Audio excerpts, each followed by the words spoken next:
सौभाग्यवती 2020 परिपूर्णतेचे प्रतिबिंब या स्पर्धेमध्ये मेधा जोशी यांचा प्रथम क्रमांक आलेला आहे। पाहूयात याचा सविस्तर वृत्तांत।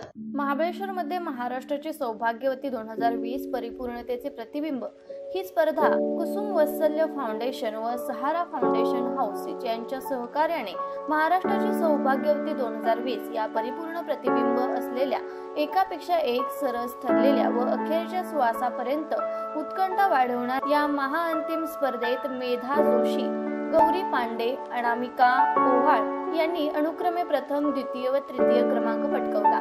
अंतिम फेरीतील 30 स्पर्धकांमधून 10 विजेत्यांची ही निवड करण्यात आली। यामध्ये स्मिता जाधव, वर्षा शिंदे, सोनल कदम, स्वीटी दर्डा, मेधा जोशी, गौरी पांडे, अनामिका ओहाळ, जागृती कानेकर, विद्या कोतवाल, सारिका शेठ यांचा समावेश होता। या स्पर्धेचा महाअंतिम सोहळा महाबळेश्वर येथील योगदा रेस्टॉरंट मध्ये आयोजित करण्यात आला होता। या स्पर्धेत परदेशातील मलेशिया व लंडन या व्यतिरिक्त महाराष्ट्रातील कोल्हापूर, सांगली, सातारा, बारामती, नागपूर, नांदेड, लातूर, यवतमाळ, गडचिरोली, सोलापूर, धुळे, जळगाव, नाशिक अशा अनेक जिल्ह्यातून विवाहित सौंदर्यवतींनी सहभाग घेतला होता। या स्पर्धेत मॉडेल्सना